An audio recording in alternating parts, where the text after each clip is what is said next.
안녕하십니까. 새벽에 여러분 뵙게 돼서 반갑습니다. 마지막 고난 주간 깨어 있는 것에 대해서 주님께서 기뻐하실 줄로 믿습니다. 찬송가 151장 함께 부릅니다. 151장.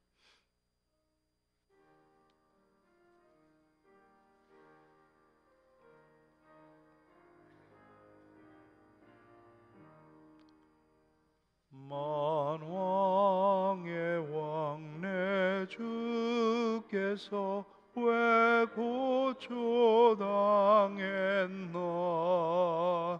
이 벌레 같은 널 위해 부보혈 흘렸네. 십자가 내가 처음 볼 때에 나의 맘에 큰 고통 사라져. 오늘 믿고서 내는 밝았네. 참 내 기쁨 영원하도다. 주 십자가 못 박힘은 속죄함 아닌가. 그 긍휼함과 그 은혜 말할 수 없도다. 십자가 내가 처음 볼 때에 나의 맘에 큰 고통 사라져. 오늘 믿고서 내는 밝았네. 참 내 기쁨 영원하도다. 늘 울어도 그 푸른 가품을 수 없네. 나 주님께 몸 바쳐서 주의 일 힘쓰리.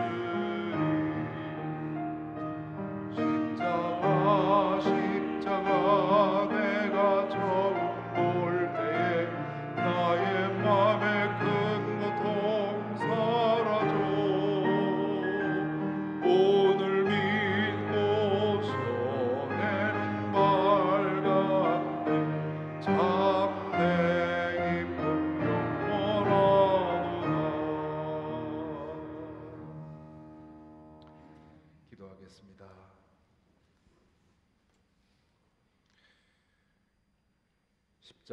십자가 내가 처음 볼 때에 나의 마음에 큰 고통 사라져. 오늘 믿고서 내 눈 밝았네. 참 내 기쁨 영원하도다. 주님, 우리 마음의 눈으로 주의 십자가를 봅니다. 사람이 만들어 놓은 그 십자가가 아니라 2000년 전 골고다에서 주님 달려 피 흘리셨던 그 십자가를 바라봅니다.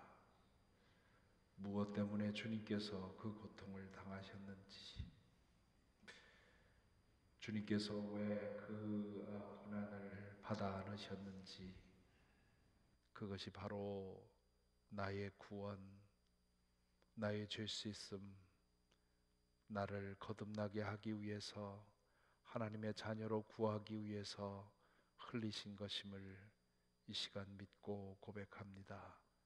주님, 이 사순절의 기간 우리가 영적으로 깨어 있어서 십자가에서 흘러내렸던 그 보혈이 우리의 마음과 영혼에 흘러 넘치게 하여 주시옵시고, 그 보혈의 능력으로 우리가 새로워지며 우리가 하나님의 은혜에 깨어나게 하시며, 또한 우리도 그렇게 주님 닮아 살아갈 수 있도록 인도하여 주시옵소서.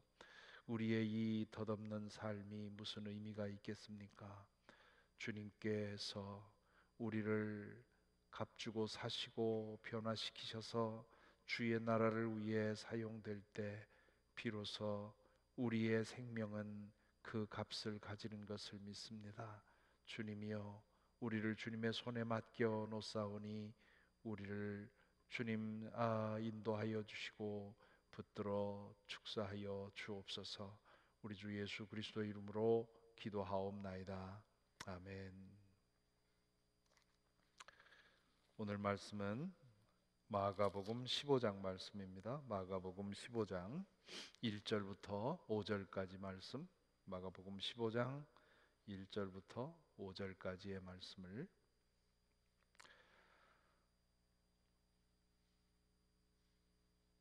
제가 봉독해 드리겠습니다. 새벽에 곧 대제사장들이 장로들과 율법학자들과 더불어 회의를 열었는데 그것은 전체 회의였다. 그들은 예수를 결박하고 끌고 가서 빌라도에게 넘겨 주었다. 그래서 빌라도가 예수께 물었다.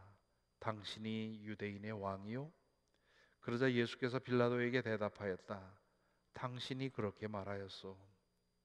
대제사장은 여러 가지로 예수를 고발하였다. 빌라도는 다시 예수께 물었다. 당신은 아무 답변도 하지 않소? 사람들이 얼마나 여러 가지로 당신을 고발하는지 보시오. 그러나 예수께서는 더 이상 아무 대답도 하지 않으셨다. 그래서 빌라도는 이상하게 여겼다. 아멘.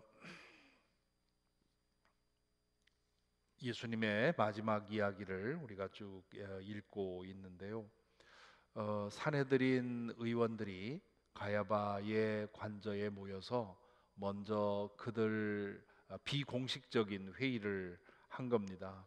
그래서 예수님에게 당신은 찬양 받으실 분의 아들이요? 라고 질문을 했고, 그 질문에 대해서 예수님이 그렇다고 답하자 이제 이 사람을 더 이상 다른 증거가 필요 없다, 빌라도에게 고소하자, 이제 그렇게 결정을 했죠. 그래서 15장 1절에 나오는 새벽에 곧 대제사장들이 장로들과 율법학자들과 더불어 회의를 열었는데 그것은 전체 회의였다. 이 말은 이전에 있었던 그 신문 과정은 비공식적인 그런 신문 과정이었고, 산헤드린 전체 회의를 통해서 공식적으로 예수님을 사형에 언도해야만, 그렇게 결정해야만 그 산헤드린의 권위로 빌라도에게 고소할 수가 있었습니다. 그 로마 정부가 유대인들에게 웬만한 것은 너희들 알아서 해라. 우리는 우리한테 이 로마 정부의 로마 제국의 반기만 들지 않으면 다른 것들은 허락하겠다 해서 자치의회, 그러니까 이 사내들이는 사법, 행정, 의회, 이 모든 걸 가진 그런 전권을 가진 회의였는데 여기에 그것을 이제 맡겨놓고 스스로 알아서 하게 했죠. 그런데 이 사내들인에 주지 않은 유일한 권한이 뭐였느냐 하면 사형을 행하는 일이었습니다. 그거는 그 로마 총독만이 할 수 있는 일이었는데, 그래서 산헤드린 회의가 모여서 예수님을 빌라도에게 고발해서 처형하려고 이제 그 결정을 한 거죠. 그것이 1절에 나와 있는 내용입니다. 그래서 이제 지금 밤새도록 그렇게 하고 급히 이렇게 모인 이유는 그 빌라도가 진물을 시작하면 즉시로 이제 고소하려고 한 것이지요. 그래서 이제 빌라도에게 넘겨줍니다. 유대 총독 빌라도는 원래는 평소에는 가이사랴라고 이 지중해 연안에 있는 아주 그 기후도 좋고 경치도 좋고 모든 문물이 들어오는 그런 굉장히 번화한 그런 도시에, 해변 도시에 있다가 축제 때면 유대인들이 성전에 모였다가 반란을 일으킬 그런 가능성이 크기 때문에 이제 이 예루살렘 성전 한쪽에 있는 안토니오 요새라고 하는 총독 그 관저에 있었는데 이제 예수님을 그곳으로 이제 데리고 가시지요. 그래서 빌라도가 예수님을 접견을 합니다. 2절에 보면 빌라도가 예수님을 만나서 한 얘기가 나오지요. 여기엔 아주 짧게 나옵니다. 2절에 보면 빌라도가 예수께 물었다. 당신이 유대인의 왕이요? 유대인의 왕으로 자처한 반란자다, 반란의 수괴다 해서 지금 이제 고발을 한 거죠. 그러니까 이 빌라도가 질문을 확인을 하는 겁니다. 그러자 예수께서 빌라도에게 대답하셨다. 당신이 그렇게 말했소. 당신이 그렇게 말했소라는 대답은 이건 예수도 아니고 노도 아니고 그런 질문, 그런 대답이죠. 이 대답을 통해서 예수님이 왜 이렇게 대답을 했느냐 하면 내가 왕인 것은 맞소. 그러나 당신이 생각하는 그런 왕은 아니요. 그런 뜻이지요. 그러니까 반만 인정하고 반은 인정하지 않은 거지요. 요한복음 18장에 보면 이 좀 더 자세하게 나옵니다. 빌라도가 이렇게 물을 때 예수님께서 내 나라는 이 땅에 속한 것이 아니요. 만약에 내 나라가 이 땅에 속한 것이라면 내 부하들이 나를 그냥 두지 않았을 것이요. 혹은 내가 이렇게 순순히 잡혀서 당신한테 끌려오겠소? 내 나라는 이 땅에 속한 것이 아니요. 그러면 그게 뭐요? 그랬더니 예수님이 나는 진리를 증언하러 왔고 진리를 따르는 사람들은 나를 알게 될 것이다. 그러지요. 그러자 빌라도가 진리가 뭐요? 그러면서 다시 끌고 나가지요. 그 과정이 이제 2절에 나오는 내용입니다. 그리고 이제 예수님을 다시 사내들인 의원들 이제 총독 관저 앞에 모여 있는 사람들에게 데리고 나와서 이 사람이 무슨 잘못을 하였소 하고 다시 물어보니까 3절에 보면 대제사장들은 여러 가지로 예수를 고발하였다. 그래서 이제 빌라도가 다시 예수님에게 묻죠. 당신은 아무 답변도 하지 않소? 당신들이 사람들이 얼마나 여러 가지로 당신을 고발하는지 보시오. 그렇게 어, 이 로마 법에 의하면 피고가 자신을 변호하지 않으면 그러면 자신의 죄를 인정한다는 뜻이었습니다. 그러니까 예수님께서 여러 가지로 자신을 고발하는 것에 대해서 아무 말 하지 않고 있으니까 이 빌라도가 왜 자신을 변호하지 않소? 그렇게 질문을 하지요. 지금 이렇게 말하는 이유는 빌라도가 보기에 예수님은 도무지 정치적인 반란을 꾸밀 그런 분처럼 보이질 않은 겁니다. 빌라도가 총독으로 부임한 후에 여러 명의 반란자들이 있었습니다. 유다도 있었고 드다도 있었고요. 이 예수님 그 활동하실 이 빌라도가 로마 총독으로 있는 동안에 로마에 저항해서 반란을 일으킨 그런 사람들을 몇 명을 보았는데 빌라도가 보기에는 전혀 그런 사람 같지 않았던 겁니다. 그러니까 아니 저 사람들이 하는 얘기가 사실이 아닌 것 같은데 당신은 왜 아무 말도 안 하고 있어? 그러다 그 아무 말도 안 하면 결국 당신은 그렇게 될 수밖에 없어. 이제 그렇게 좀 변명해 보라고 하지요. 그러자 5절에 보면 그러나 예수께서는 더 이상 아무 대답도 하지 않으셨다. 그래서 빌라도는 이상하게 여겼다. 아니 사람들이 무고하게 자신을 죽게 만들려고 하는데 변호하지 않는 사람이 어디 있고 또 아무리 보아도 그런 일을 한 것 같지 않은데 그런데 아무 말 안 하고 있는 것이 너무도 빌라도에게는 이상해 보였던 것이죠.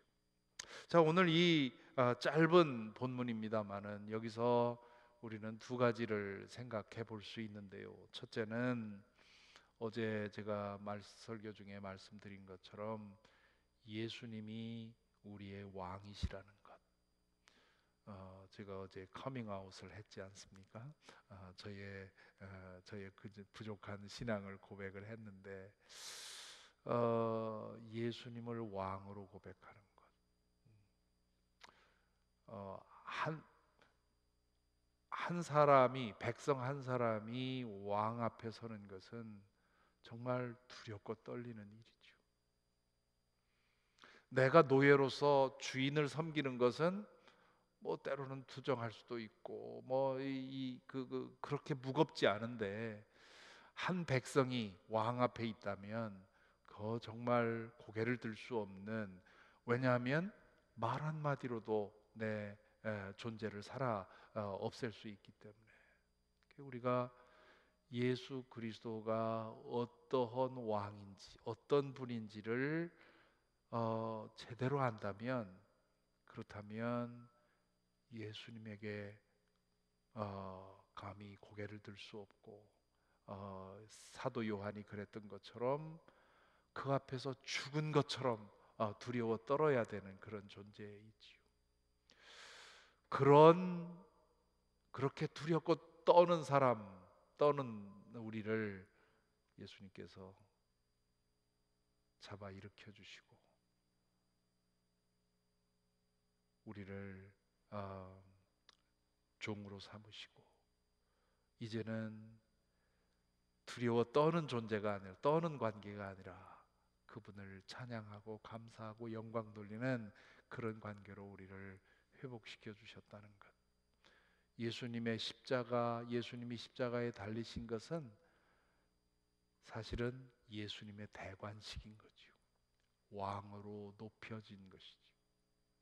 그래서 이 고난 주간에 우리가 십자가를 바라볼 때 당신의 모든 것을 주시고 우리를 구원해 주신 온 우주의 왕이신 예수님, 그 예수님의 왕권, 그리고 그 왕의, 우리를 향한 그 왕의 사랑을 생각해 보는 그런 시간이 되었으면 좋겠습니다.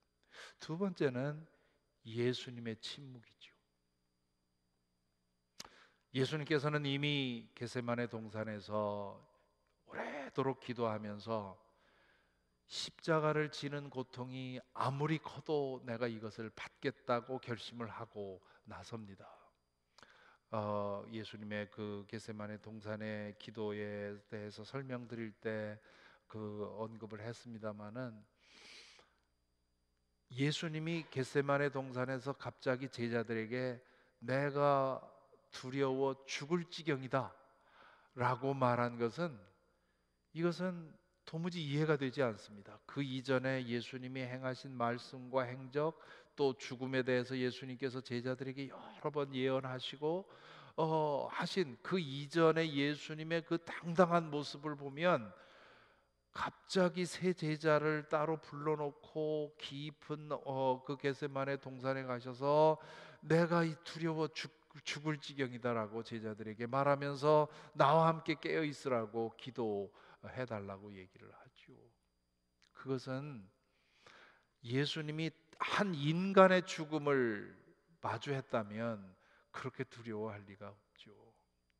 보통 우리 믿는, 저도 그동안에 수많은 교인들 임종을 보았습니다마는, 당신이 뻔히 몇 시간 후면 죽을 걸 알면서도 아무 두려움 없이 죽은 사람들, 그 죽음을 맞이한 교인들 제가 여러 봤거든요. 믿음이라는 게 그런 건데, 예수님은 왜 이러셨는가? 그 이유는 예수님은 당신 자신의 죽음의 고통을 받으신 것이 아니라 온 인류의 죄값을 받으신 것이죠. 그래서 그 겟세마네 동산에 가셔서 비로소 그 당신이 마실 잔 그 안에 얼마나 큰 고통이 있는지를 아시고, 그래서 그렇게 말씀을 하신 것이죠. 그리고는 여러 시간 동안의 그 치열한 기도를 통해서 그 어마어마한 고통을 감당하기로 결심을 하시죠. 그리고는 이제 여기까지 이르신 것인데, 예수님께서는 이제 더 이상 말할 필요가 없었던 거지요. 이미 당신이 갈 길이 정해져 있었고 그 모든 것을 받을 결심이 되어 있었고 그리고 그 모든 것이 하나님의 뜻이라고 하는 것을 그분이 분명히 했기 때문이지요. 때때로 우리가 살다 보면 침묵할 때가 있지요. 침묵이 더 중요할 때가 있지요. 말이라고 하는 것이 정말 우리에게 유익한 도구이지만 때때로 말이 오히려 더 상황을 꼬이게 하고 말이 무용해지는 그런 때가 있습니다. 예수님은 더 이상 말하기를 거부했습니다. 이미 일은 정해져 있고 이미 자신의 길은 정해져 있었고 그리고 하나님이 이제 일하실 것이기 때문에 이제 침묵을 하시게 된 것이지요. 믿음의 능력은 강력한 말에도 있지만 침묵의 능력에도 있습니다. 내가 모욕당할 때, 오해받을 때, 그럴 때 말로써 나를 변명하려고 하면 더 추해지고 더 상황이 꼬이고 내 속에서 악한 것이 나오고 그런 상황에서 입을 다물고 끝내 그 상황을 견뎌낼 수 있는 것은 하나님께서 바로잡으시리라고 하는 그 믿음 아니면 그렇게 할 수가 없습니다. 참다 못해서 입을 열어서 폭탄을 터뜨리게 되는 그것이 우리 인성이 가진 연약함이죠. 내 능력, 내 인내심으로 참고 입을 다물고 있으면 속에서 불을 품고 있는 것 같은 그런 상황이지요. 그러나 하나님께서 모든 것을 바로잡아 주시리라고 하는 그런 강한 믿음이 있다면 묵묵히 그 모든 과정을 견뎌내면서 침묵할 수 있습니다. 그리고 결국 그렇게 침묵이 지나고 나서 저 사람이 정말 옳았다고 하는 것이 드러날 때 그때는 비로소 하나님께서 우리를 높여주십니다. 오늘 이 말씀 두 가지 묵상을 나누었는데요. 어느 것이 여러분의 마음에 닿았는지요? 여러분도 저처럼 그동안 예수님을 왕으로 그 어마어마한 왕권과 그 위엄과 그 영광을 충분히 인정하고 충분히 고백하지 못했다면 그렇게 왕으로 고백하는 그런 믿음이 되기를 바라고요. 또한 우리 인생 여정을 지나다 보면 때때로 그럴 때를 만나요. 정말 당장 찾아가서 내 속에 있는 걸 다 쏟아놓고 싶지만 하나님께서 모든 것을 바로잡아 주시고 나를 높여주실 것을 믿고 묵묵히 하나님 앞에 침묵해야 할 때가 있습니다. 그럴 때 진정한 믿음으로 끝내 침묵으로 승리하는 그런 믿음의 능력을 경험할 수 있기를 바랍니다. 찬송가 312장 함께 부릅니다. 312장.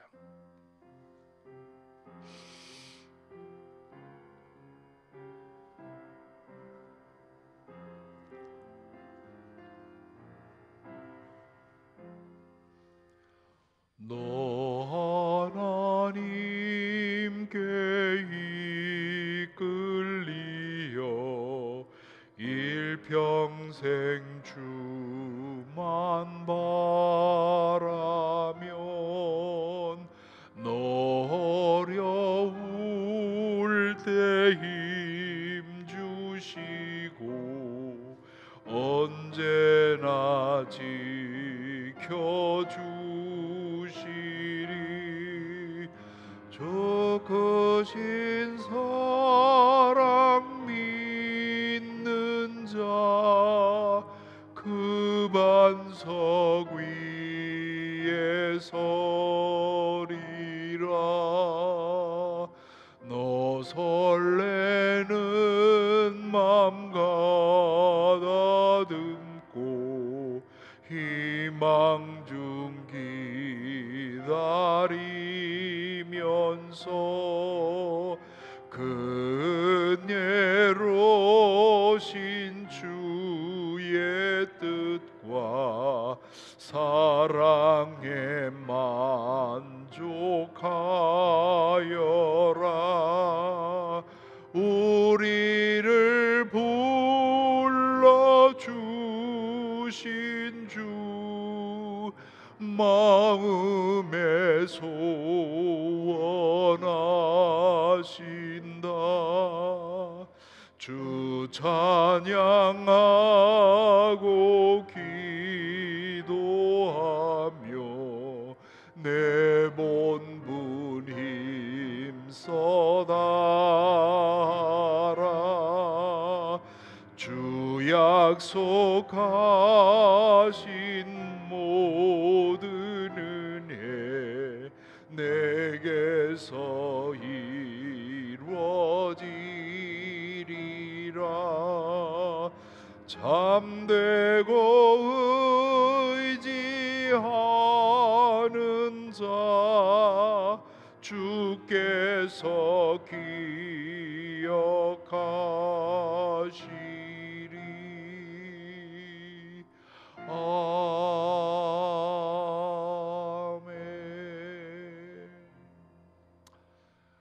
여러분에게 한 가지 기도 부탁을 드리는데요. 이번 주일 부활주일에 우리 청소년 3명이 컨퍼메이션 입교 예식을 합니다. 아이색, 샘, 케일럽 세 학생이 이제 컨퍼메이션을 하게 되는데 어제 한 사람 한 사람 면담을 했는데 기도가 많이 필요하다.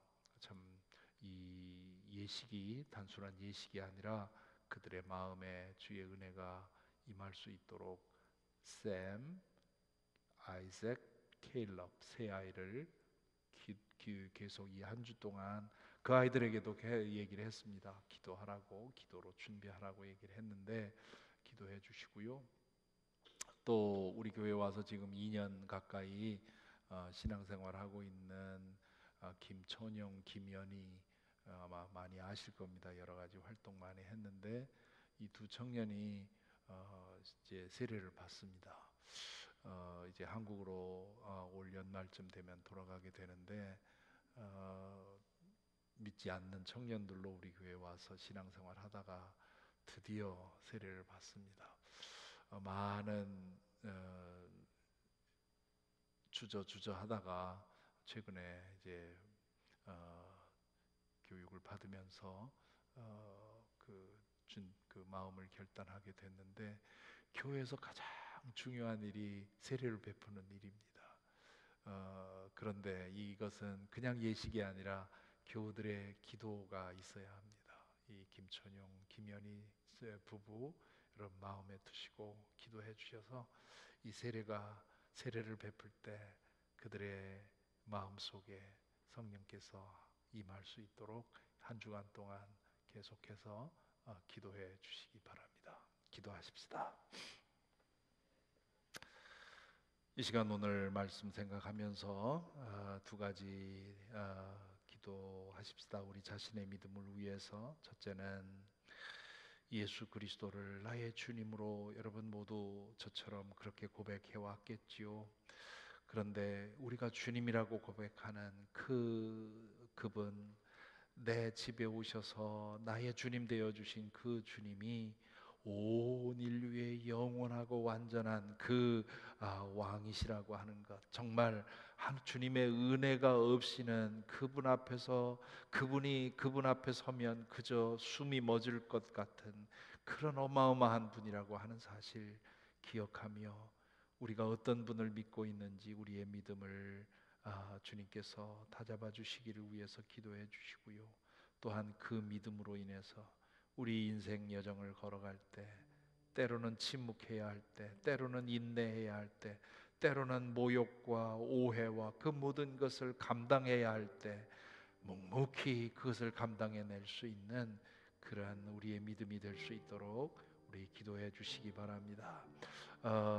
또한 지금 말씀드린 것처럼 이제 주일날 세례를 받는 우리 컨포메이션 입교하는 3명의 우리 학생과 그리고 2명의 우리 교우들을 여러분 기억해 주시고 중보해 주시기 바랍니다.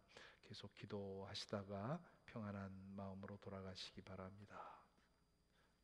감사합니다.